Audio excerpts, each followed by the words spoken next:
as an anchoring point to help us think through the challenges are sort of a four-dimensional way of thinking about adaptation.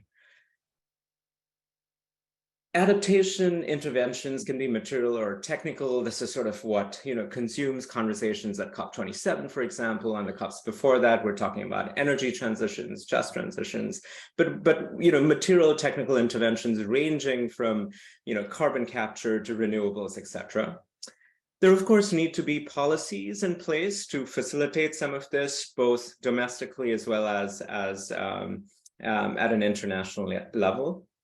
Financial instruments, whether to incentivize the private sector to do more of this, or even sort of at the household level, right? So a case in point is weather insurance in India, for example, for farmers is available for rain failure, but it is not available if it rains excessively or unseasonally and your crop is destroyed, or if there are heat waves that desiccate crops, right? And sort of how do you begin to sort of think of what kinds of financial instruments you need at the household level to stabilize these households?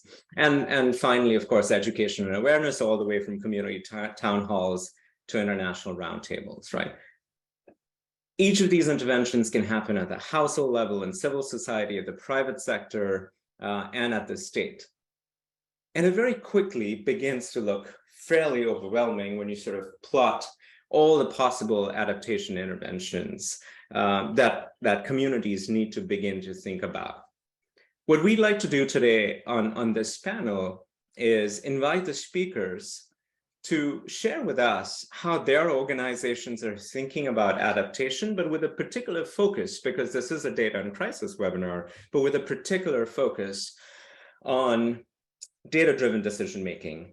What is the kind of information they need to start thinking about the operational elements in their institutions? What do they base their priorities on?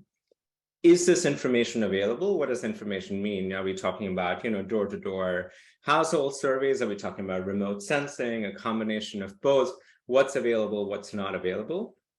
And then we'll do a deeper dive into these data to sort of map out what's exciting, what's promising, what might be able to influence both basic science and policy where it comes to climate-related adaptation, and what's missing and what do we need to focus on, because there might be gaps that are so foundational that the basic information we need to make decisions that may influence these millions on the move may or may not be available. So with that, I would love to invite our speakers to chime in and lead this discussion. I will invite Liaquat Ali first, followed by Michael, and then Pargav. Liaquat, the floor is yours. Thank you. Again, good evening and good morning. As you mentioned at the beginning, BRAC is the largest NGO in the world. You are absolutely right. For the last consecutive 6 years, we are the largest NGO in the world. And BRAC started its journey in 1972. And this year, we are celebrating 50 years of BRAC. And BRAC, from its inceptions, very good at working with the community and try to follow holistic approach. And they always keep in mind the sustainability and innovative issues. Our founder, Sir Fazle Hossain Abed, always says, small is beautiful, but scale is essential. So BRAC, whatever we do, we try to scale it up. And we are very good and renowned for our ability to scale up very quickly in a short span of time. At the very beginning, you talked about the impact of climate change and also some disaster which is climate induced. Say, for example, especially in Bangladesh, we have flood, drought, land erosion, salinity, cyclone, drainage, and heat and cold wave. So these phenomena affects our agricultural sector, food security and nutrition, and also the water security. Ultimately, it will affect the entire country, but there are some hot spots and there are some significant sectors. I mentioned only two of them. So as a BRAC, as a civil society organization, our focus is on adaptation. It doesn't mean we don't like to work in mitigation. We have some work in mitigation also, but as a CSO, we like to work in adaptation. And we always like to work to build the resilience of the people in rural as well as in urban context. And very recently, the principle and within the adaptation, there is a concept called local-led adaptation, following the 8 principles is also our focus. When there was a commissioner, our executive director is one of the commissioners. So we heavily involved in the developing the 8 principle of local-led adaptation. So that's why we are involved in that. So we try to do some works to do some sort of resilient infrastructure, low-cost household modeling in the rural and urban context, and sometimes nature-based solutions. And urban, we started working with multidimensional poverty. Then we realized we are missing something. Because if you only concentrate on multidimensional poverty, the shock and stress due to climate change or disaster is missing. That has to be addressed. And the disaster, sometimes it is rapid, sometimes it is slow in nature. Say, for example, drought, salinity, these are slow in nature. So sometimes migration in Bangladesh is happen for various reasons.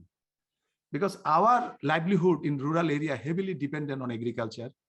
Due to impact of climate change, agriculture is disturbed heavily, and peoples migrate to urban slums because of jobs or some other reasons.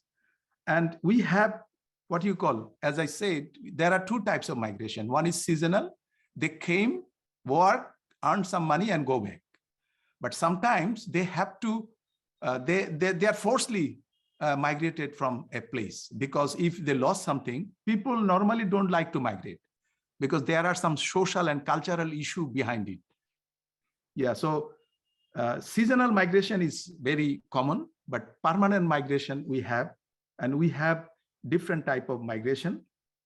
And in urban development program of BRAC, we have a database where we maintain a database. And according to that database, we found peoples are moving to cities because of disasters, land erosion, and for better jobs. And in our database, what we actually do, we kept the record of individuals, their occupational pattern, family size, and cause of migration. And in Bangladesh, we have NID called National Identity Card, because we have experience of what you call digital transfer of money, because during COVID, we try to what you call distribute cash because of COVID response. So there we use our bKash network, and that needs NID. So that also in our database. So in our BRAC, with the funding from KfW, we developed a climate bridge fund. It's a trust fund. So we invest the money in the local market. From the interest, we ask for and go for call for proposal. So civil society organization, including BRAC, can apply, and from there we can implement project, and that project mainly focus on climate migrant as well as the urban. We started with 5 cities, and that's also followed local-led adaptation principle. And also very recently we have, so they started their activity in Africa. Very recently they started their journey in South Asia. So they started office in Bangladesh, and BRAC is their first partner to start a project. It's called Climate Migrant Friendly City Development in a secondary town. Deliberately, we choose a secondary town because big cities, the mayors are very big in position. They are equivalent to a minister, and there is a governing challenges. So that's why we choose a small city so that we can develop the climate migrant cities. I will stop here. I'll come back if you have something more. No, that's very helpful to hear, especially because of the speakers we have lined up today. You know, you're very close to the ground, and we'll circle back to you, especially about this idea of the resilience fund that you are setting up. Right, this is now a shift in terms of how folks are thinking about the kinds of social security we have to build in, even for these longer timescales event. And you know, that takes me to Michael, and I will, as I invite you to join this conversation, Michael, I may pick off where Liaquat left off and say some of these challenges directly lead to questions of attribution, right? As we say this is a climate-related impact on X or Y population, there will be contestations and questions whether what we're seeing on the ground is truly related to climate, especially if there are funds that are for climate impact. Just how is the WFP thinking about data for the kinds of interventions that you all are thinking about, where climate adaptation or climate migration is concerned? What are the priorities, operational priorities for the WFP? Thank you, Sachit. So first, I'll introduce myself very quickly. I am Michael. I am from the Philippines. I work for the World Food Program here in HQ in Rome. So basically, I am part of the Geospatial Unit Emergency Operations Division, and our unit is responsible for designing innovations and technologies for our country offices. So basically, what we're trying to do in respect with climate change is that we are designing more and more these programs that are more focused on anticipatory actions. For example, there is this term, what we call forecast-based anticipatory action or impact-based forecasting, because our donors are getting smarter every time we ask for money. They want to understand how can we use innovation in order for us to save money, at the same time we reach more people on the ground, because WFP is doing work two ways. One is we do emergency relief assistance. So for example, an earthquake, cyclone, floods hit a particular country, we go there with our helicopters, trucks, and provide them with food and assistance for the first week of the emergency until they become a little bit stable. But most of what WFP is doing is more related to conflict, no? So where there are a lot of people being displaced in different locations, whether it's climate related with conflict, and then we provide interventions. So we call this non-food assistance. So basically we give them livelihood in terms of digital jobs, that we're trying to give them jobs that will allow them to be competitive in the digital market. So imagine a scenario in Iraq, wherein we have Syrian refugees. There are 500,000 Syrian refugees that are not able to come back to their places. So what WFP is trying to do is to give them a training. For example, like most of them wanted to learn English or wanted to learn IT or Python, and WFP is designing this program in a way that they will be able to to gain digital skills with a certificate, and then they are being paid by WFP as an in-kind contribution. So they enroll in this program so that they can have some fulfillment in, going back to their country in the future with this skill set that they gain from the organization. So it's like helping them, but giving them also the opportunity to grow as a person. In terms of the forecast-based anticipatory action aspect, so what our donors are trying to do now is to give money to WFP so that we can develop solutions that will allow us to save more people before an actual event happens. So for example, in Philippines, they will give money to people to remove their cows, their chickens, and to stabilize their house before a cyclone or flood hits, because it's more efficient for them to remove their livestock or fortify their houses rather than us responding after the disaster. So we found out that it's 4 times more expensive to respond rather than giving people the chance to because people are smart as well. They know how it feels like to get flooded or experience a cyclone. So this is the trend now, and we're trying to do this to all other disasters as well. But the main bottleneck here is the data trigger. No? So how do you say the flood is extreme, or this is a normal flooding that we would expect, or how would you say a category 5 cyclone is going to do this much damage on your building? Is still a data problem, but we are getting there. No, as technology becomes more advanced, then for sure in the future, anticipatory action will be the new way of how humanitarians work. Over. Thank you very much, Michael. And I'll come back to you in the next round of questions to learn more about which of these data you actually have to make these decisions about anticipatory action. Bhargav, may I invite you to join the conversation and talk to us about CPR and the focus of your own work and how you are thinking about sort of both climate migration / adaptation in the face of what India will encounter in the coming decades. Thank you, Sachit. So just a quick introduction to the Center for Policy Research, those that may not be aware of the institution. It's one of India's oldest think tanks. It's 49 years old this year. We'll be celebrating our 50th anniversary next year, not too far away from BRAC. But I think the work that CPR does is deeply connected in building the relationship between the state and the citizen, and largely around enhancing accountability, regardless of which vertical of work we're engaged in.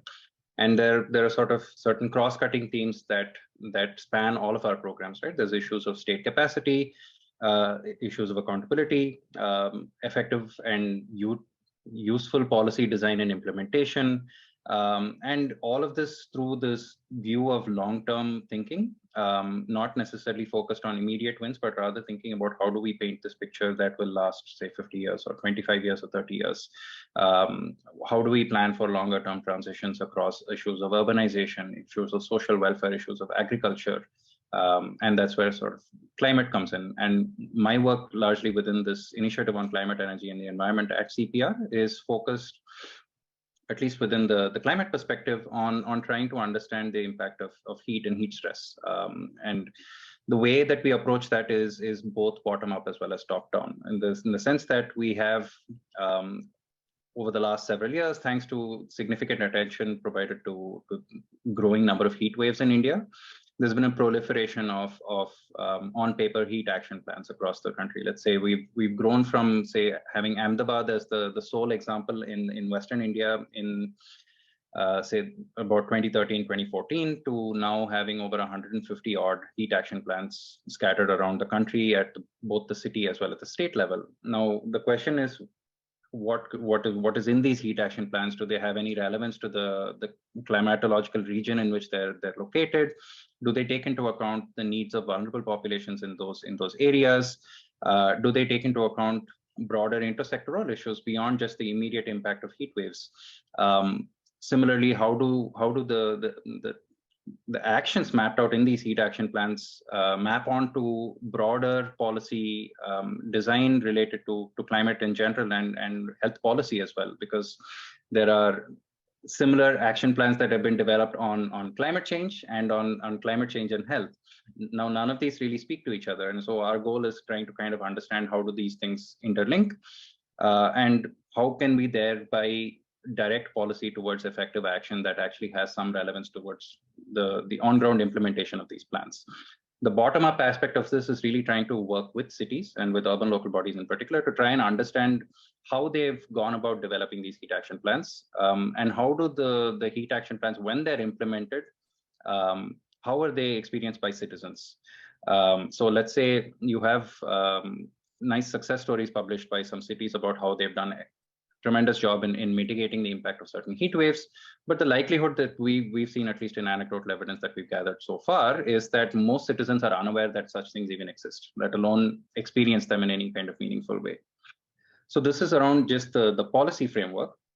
Aiding this policy framework is trying to develop epidemiological evidence around specific, say, threshold temperatures around different parts of the country, because India is huge and you have this vast array of climatological zones. trying to understand the interplay between temperature and humidity in these various areas. How do they affect health in different parts of the country? And developing locally relevant threshold temperatures is vitally important to aiding the development of useful implementable heat action plans. So this is where our work spans. The other sort of adaptation work related to what you're doing right now, for instance, is some work that my colleague Aditya is undertaking related to coastal erosion, which is a problem affecting parts of Western India where the proliferation of sort of local adaptation measures that aren't necessarily considered climate. And this is kind of a theme that we'll I'm sure, touch upon over the course of this dialogue, but there are many such adaptation interventions that have come into the picture that aren't necessarily considered climate adaptation, but they are in practice that. So for instance, his work in coastal Karnataka shows that there's a proliferation of sea walls funded by local members of parliament or local legislators, largely to protect the coastline for fishermen who are losing livelihood as a result of rising sea levels and coastal erosion in those areas. Now, we don't necessarily in public discourse think of these as climate, but this is where trying to identify all of these sort of disconnected things that are happening that are linked to climate but aren't talked about in that way is also another aspect of work that we're engaged in. Okay, fantastic. And I may start with you. Apologies to build off on our second round of questions for all of you. Diverse area of activities, of course, a lot of policy focus on what you talked about, Bhargav, a lot of resource allocation, mobilization of large resources, aid resources in the WFP's work. And Liaquat rightly points out that migration is very challenging in Bangladesh, where you have your annual labor migration, then you have predictable seasonal migration on top of it. Nobody really wants to leave where they're coming from, and so how do you help people stabilize this movement? Each of these will require, sort of the big question of the day. A lot of data, right? When you are saying that you all want to study the impact of these heat action plans on communities, there will be both objective and subjective information that you would like to collect. Here at Crisis Ready, we've always thought of sort of the data pipeline in terms of data readiness, methods readiness, and translational readiness. We've said that there are challenges with accessing these data, even making sure that they're standardized or interoperable. So when you want to use them, they're in a format where you've figured out how to quickly get access to them.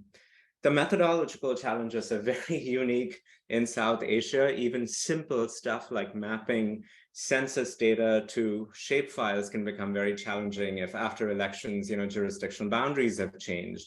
And you cannot even sort of begin to do sophisticated mathematical modeling until some of this simple work is sorted out. And sort of those are the methodological challenges one faces in the region. Questions, of course, of representativeness and missingness when you start talking about digital data. And then even if all of this is available, and all three of you face this, there is a translational piece. What do you do with this analysis? How do you integrate it into policymaking? How do you land up in a position where these three action plans actually talk to each other? So may I start with Bhargav first and say, where along the sort of data methods translational pipeline does either CPR or your work stand? What do you see as the biggest challenges? So interesting question. I think we would probably be towards methods and translation, not necessarily on generating new data, but I think the way policy in practice works here is we kind of do that whole series of steps backwards, where we translate things and then we figure out methods to retrofit data to support our conclusions around those translations. So it's not necessarily the way that you would want to do it, but I think across the board, regardless of what kind of environmental exposure you're talking about, this is essentially the way that we've approached these problems. You design a plan, you then find data to fit a narrative and then implement it anyway. So I think for our particular work, for instance, I think the access to data is highly crucial. So I can share some experience in trying to carry out, say, what would be considered fairly bog standard work in the US, time series studies, right, on trying to understand excess mortality associated with temperature or PM 2.5. Accessing basic information like mortality data is hugely challenging, to the extent that we had to use 3 different methods to try and source data for 4 cities that we were doing this analysis for.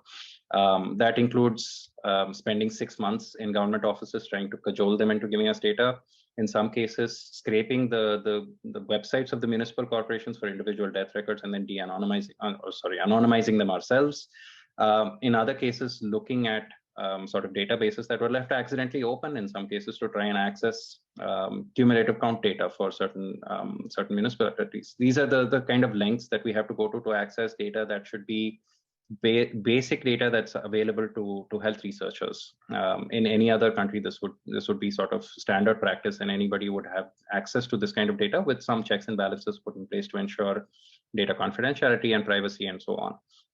But health data is almost always seen as a constraint, in the sense that we are just now starting to do the kind of work in India on establishing these baseline impacts of say, temperature that other countries did 25, 30 years ago.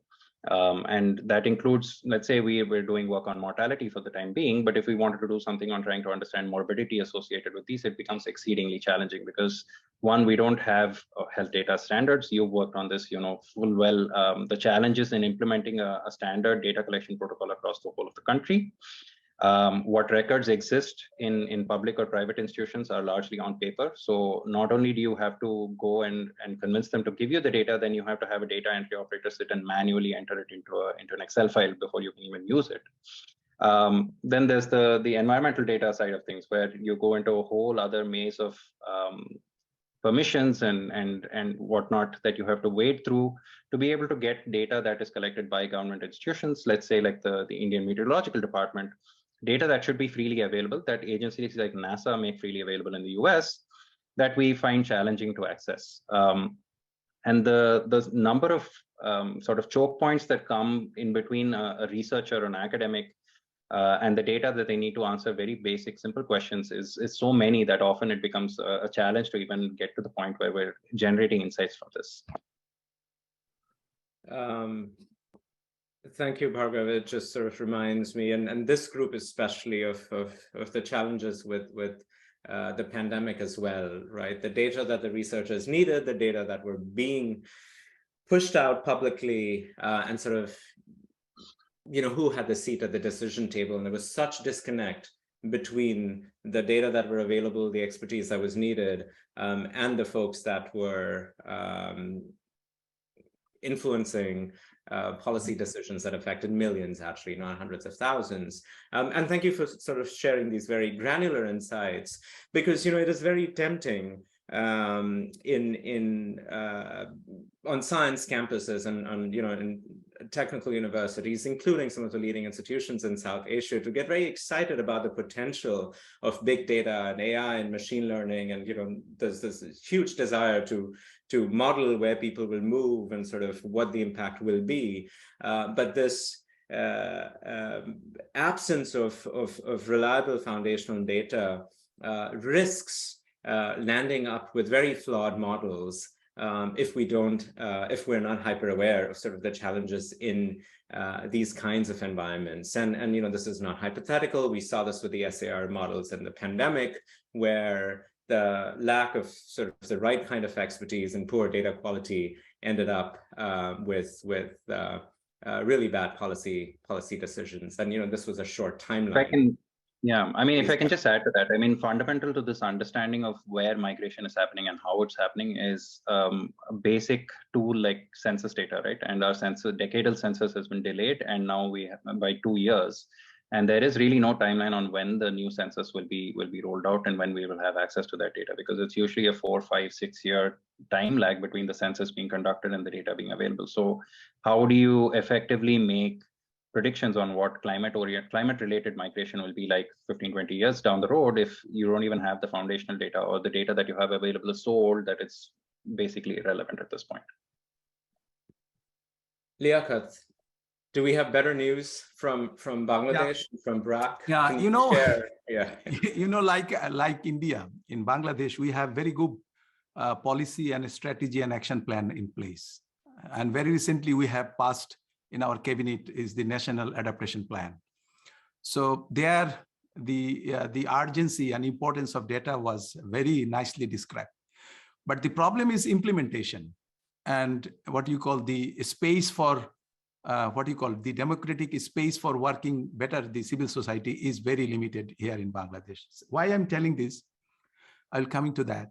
You know, every day, around 2,000 pupils are migrating from rural to urban. And significant portion of that 2,000 is due to climate change, the impact of climate change. And as I say at the very beginning, we have database, but within the urban context, there is a huge cross migration because somebody work in a garment factory. If tomorrow he gets a better job, he moves to another slum. So keeping track is very difficult. And also during COVID period, we try to develop a GIS-based model so that the response can do better and we can avoid duplication. Because we try to come up with a GIS-based model. So if you give a response today, 7 days it will be red. It means nobody can go and take anything else after it becomes yellow or green. So we found very difficult because UNDP is maintaining one type of data, BRAC is maintaining one platform, one type of data, and normally government does not have any data related to climate migrant or urban slum. And you know, the government people, they always relies on their Bureau of Statistics data.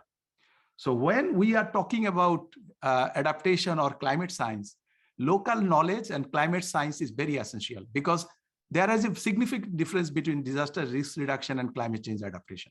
If you want to do adaptation, you have to make trend analysis. You need scientific data, evidence. So again, there are some analyses, there are some trained analysis by World Bank, ADB, and BRAC also. So, you know, it has to be acknowledged by the government. So that's why from the very beginning, we try to bring on city authorities and the government bodies. So we are keep on trying that. And we feel that is very important. If they are not in board, so something concrete may not be found. And also we face difficulties in segregated data. We need more and more segregated data and structured. And if we find a kind of common framework or protocol, that would be fantastic. And for that, we need huge campaign and advocacy. We are civil society organization. We are not government. We try to follow government, but sometimes we try to create some evidence and show it to the government, look, this is better, and you can follow that. Sometimes they listen, most of the time, they don't listen. You know, the climate migration here in Bangladesh, it will increase day by day. It will never stop. We don't know because there is a prediction. It will be huge number by 2030. So we have to plan. And, you know, sometimes we try to develop a database decision, but our data is not 100% accurate. So we need accuracy. What you call, maybe there are some scientific aspects we can do it. And we develop a partnership. We believe in partnership. We have a partnership with MIT because we are working a forecasting model called CruiseNet. I don't know whether you heard about the name. Climate Resilience Early Working Warning System. It's a mathematical modeling, GIS-based modeling, and also BRAC has the responsibility to input the local and economic data, socio-economic data into that model, and they will forecast future adaptation possibilities. So we choose one coastal area and one drought-prone area. So it's a 5-year program. We are doing it with MIT, and also we have a partnership with Yale University. So we are trying to improve our data quality. Hopefully, within coming days, we have good data, and maybe our data will be accepted by the government. So let us hope for the best. Liaquat, may I follow up on that thread and ask you a question that I would like to ask Michael as well? And this is a comment from the chat that Dr. Andrew Schroeder, co-director of Crisis Ready, is asking, said, well, we've all seemed to flag the issue of being able to convey these projections of anticipatory analysis to affected communities. Can we comment more on how, each of you thinks about the relationship between expertise and modeling, which you just described, Liaquat? There's Yale and MIT and BRAC doing this. How do you plug local knowledge and understanding into this? And I think this question is appropriate to someone from BRAC, where you are so enmeshed in the communities. Can communities play a role not only in generating these data for those that can analyze the data, but can they have a say in what questions they want answered? And how do you translate the knowledge back and forth between the scientists and these communities? Can you comment on sort of how BRAC handles community engagement in your data ecosystem? Yeah, that's why, because Bangladesh has a very good early warning system in terms of flood forecasting and in terms of cyclone forecasting. And we have also very good disaster management system in place. But that data is from global to regional and to the country. But this time we are using satellite images 10 kilometer by 10 kilometer resolution. It gives us a tremendous opportunity to deep down. And also this time, the mathematical model, we try to incorporate the local knowledge. And that's why BRAC, we are chipping in this and socioeconomic conditions. Say, for example, heat wave is nowadays is a big problem in India and in Bangladesh also. Because if we can come up with a forecast, say 10, 15 years, this will be forecasted temperature. So based on that, we can adapt ourselves. Say, for example, type of medicine needed for animals, type of medicine needed for human being in that particular period. What type of intervention needed for the agriculture farmers during that heat and during erratic rain. So that precautionary measure can be taken by the farmer in advance.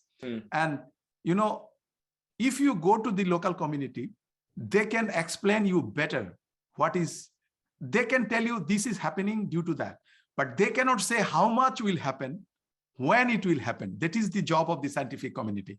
So this time we are trying to blend the local knowledge with the scientific knowledge. So that's our model. It is tested in Africa. Now we are trying in Bangladesh. Wonderful. Liaquat, thank you for sharing that. Michael, over to you. Do you have the information and the data streams you need to do the work that WFP wants to do? The AI program, are the data structured, clean, available in the communities that are most vulnerable? And the follow-up question, if you could take both questions, is do communities have a say in what WFP does? Yeah, definitely. Actually, that's a very good point, because most of the models that we are using, and because when we try to implement, for example, a cash-based transfer for our anticipatory action, for example, Chad, we give them the cash so you can take your cows away from the flood zones. So what usually we know that all models are wrong, no, in some way or another. But what we're trying to do here is, even though if you have a very high accuracy model, when you go at a very local scale, it still doesn't work on most of the cases. Like, for example, in Philippines, we did a flood anticipatory action. Okay, we distributed a voucher wherein they can change the voucher to a WFP market for any food that they want of their preference, or that they have the diversified diet.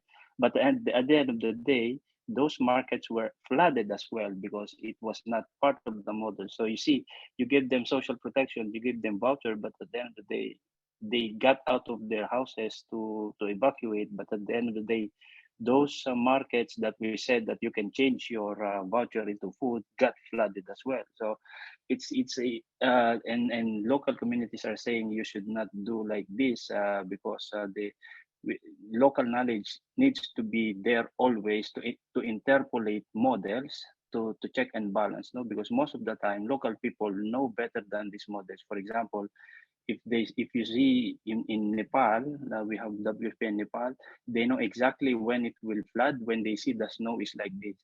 So, for example, you interview one elder there in the community that is being respected very much. He has lived there 30 years or more. You show him a map of a snow melt, he will say, no, this is not how the snow melt works. He knows exactly where it will flood. He knows that there is a glacial lake outburst flooding that will cause the flood. It's not the snow melt. So it's like interpolating this information gives the model a little bit of more accuracy rather than any scientific, because it's very granular in nature.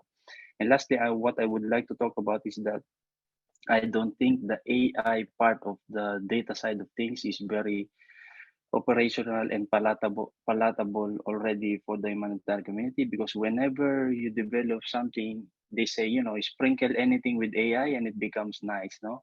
But it is very true. At some point, AI stops in the middle, no? It never goes down really operational, and I can testify you right now, because we've tried many times with so many projects that we try to explain AI to communities, governments, local people. At the end of the day, if it's something that they don't understand, like how when you say an AI-based flood mapping and they say you will potentially be flooded because an AI predict this, they will just frown, give you a weird look saying, what is even AI? No, it's even already difficult for them to understand actual observations from satellite remote sensing, and then we are already trying to feed them with AI-based algorithms and models. So I think AI is not yet there in terms of really using them on the ground operation. It's I think far away from people being accepting an AI affecting their lives in some way or another. So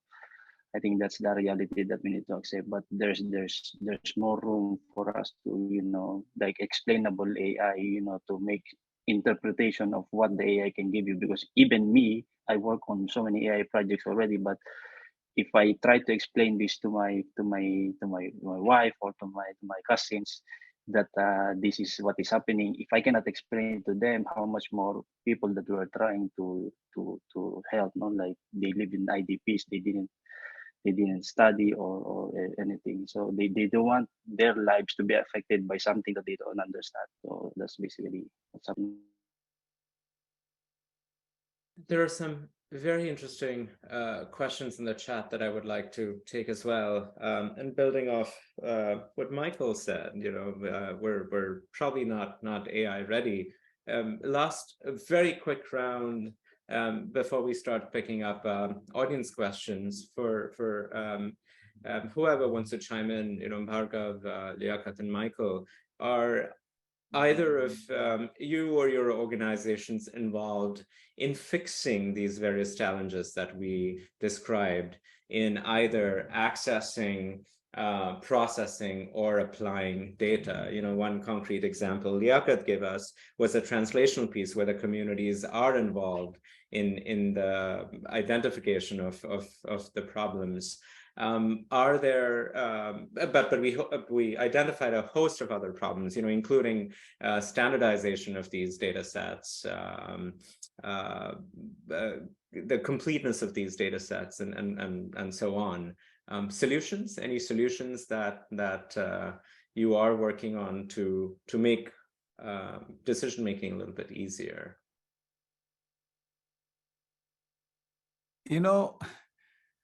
Whenever we discuss regarding data, so always this sort of discussion remains, because every time there is a possibility of much more improvement. So still, I believe there is a huge opportunity to improve. And again, I like to reiterate my saying, because whatever we generate, we are the civil society, we are not the government. We are not the city authority. So they are the government, they are the authority.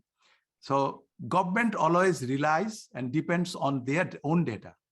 So whatever we do, we try to onboard them, because if you cannot onboard them, so there will be no standardization. There will be no what you call unique format. So if you can make an unique things, that will help everybody, because nowadays, that's very important. So I like to end with a model we developed in Urban. All the time we talk about private-public partnership, yeah? So we come up with a model. It's public, community, and NGO model, a civil society model. What is that? So from the very beginning, plan to implementation and financing, we involve three of them. Say, for example, planned by community and validated by authority and implemented by the community and monitored by the community. And financing, some from BRAC, some from municipality or city authority, and some from community. So that kind of model we are practicing. So we are trying to build on that, and we will continue our journey in that manner. Thank you. Thank you, Oyaka. I wanted to draw your attention to a question in the chat, unless Bhargav or Michael had a comment to the question I last asked. Just a quick comment. I think I agree entirely with Yakat on sort of government ownership of some of these data portals, data sources, however you want to put it, right? I think in the sense that there's a feeling of I don't know, there's a sense of ownership that comes with generating and utilizing your own data that I think governments seem to pride themselves on, often at the expense of immediate or near-term action. But perhaps that is a way that we need to sort of build those relationships going forward. I think from our institutional perspective, we've been deeply involved with the launch of the Niti Aayog's data access portal, which is an attempt essentially to try and make many of these large-scale historical and current contemporary government data sets publicly available for academics and practitioners to be able to use. We engage with them at multiple stages throughout the development of the portal to try and sort of bring these issues of interoperability and missingness and all of these other questions that you've raised to the fore. And of course, given that some of these are sort of large-scale surveys that have been conducted on boundaries that have been changing over time, especially with respect to district boundaries as well as constituencies, thinking about the utility of this data over time. So those are some of the questions that we've been trying to answer with the government in this case. Thanks. The last point you raised is important as well, because these data, if they're not standardized across time as well, right, or interoperable across time, they become very irrelevant very quickly. And sort of how do we rethink the tagging or the labeling of this information if it is going to be connected to such rapidly shifting political boundaries. I wanted to invite, to respond to Eleanor's question. She said, I was wondering if any of you are prioritizing pregnant women and newborns during heat waves. I'm interested in connecting with others who are already working on this and from the White Ribbon Alliance. So the World Food Program or BRAC, your recent experience with heat waves and pregnant and newborns? So, as I say, inclusion is our one of the key fundamental issue, not only in climate change program or urban program, it is inbuilt in our all program, because we have inbuilt safeguards system, and also we have gender action plan, and also we have, because during disaster, not only heat wave, any form of disaster, the elderly, the pregnant women, and the children and disabled, they are the most seriously in threat. So we always keep them in mind, and whatever we do something for them, something extra there. Thank you, Liaquat. I wanted to open up the forum for other audience questions before we do a final round of wrap up. You can either type your questions or type in request to be unmuted, and we can do that. Phil, thank you for joining. Please introduce yourself, and good to see you here. Hi, thank you. It's been very, very fascinating conversation. I'm in FEMA Region 9 on recovery, COVID recovery. And some of the challenges, we look at the many different types of recovery that need to go on, especially in Pacific Islands, is collecting data that was mentioned. And I really appreciated the reference to the importance of digital literacy as part of disaster recovery efforts.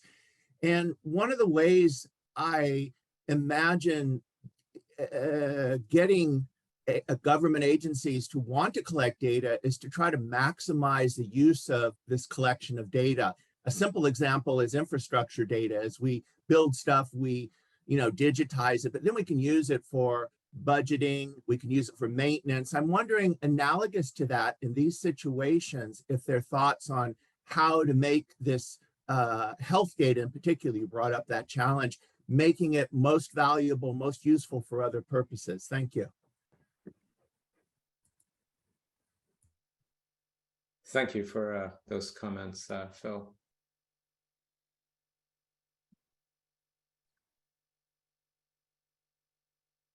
Sorry, I missed the last part. I had an internet dropout. Could you please repeat that, Sachin? I was just wondering if you have ideas and thoughts of how, if you can encourage data collection to make it valuable to the government agency for multiple purposes, so that, because funding this data collection, data management is always challenging. And I was encouraged when I heard about the focus on digital literacy efforts, but then a thought on how to maximize the value of the data that's collected. Right. So I can speak to some experience we have with this in India, in the sense that I think a lot of this data already exists. I think the question has been really around making it clean and available to use across different agencies. I think the tendency within government, in most governments, I think, is to work within silos, and sharing data across government departments is always a challenge.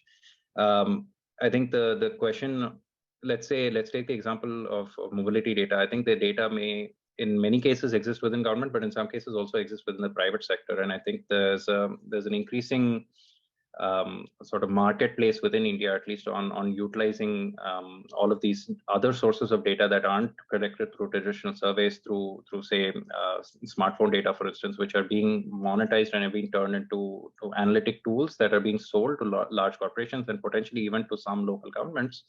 But finding ways to integrate these public and private sources of data, I think, is a challenge that we're going to be facing going forward. And finding mechanisms to make those data talk to each other, as such as it's spoken about on many occasions, is one of the sort of frontiers of this work. Thank you, everyone, for these very insightful comments. Not surprising, of course, that the challenges we've talked about at these webinars across the data methods readiness framework are fairly universal.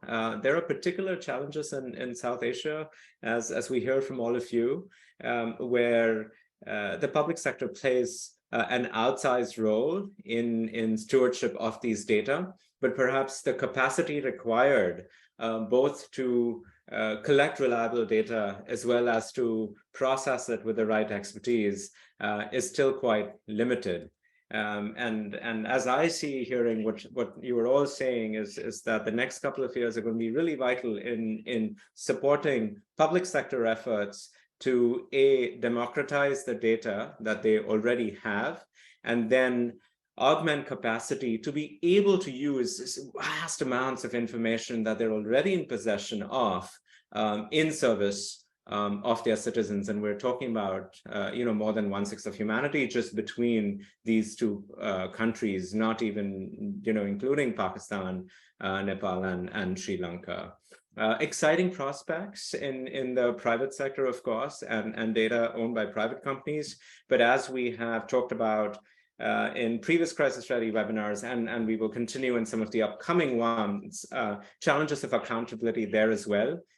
Very useful information available with the private corporations, but currently available, honestly, at their whims and fancies, right? So how much data to provide under what circumstances is currently dictated by these large technology companies, and sort of what are the regulatory frameworks that we therefore need to have more ready access to this information. Thank you, Michael, Bhargav, Liaquat, for a wonderful conversation, and sorry to keep you up so late in the evening. Liaquat, thank you for the wonderful participation from the audience and your comments in the chat room as well. Thank you very much. Thank you very much. Thank you so much.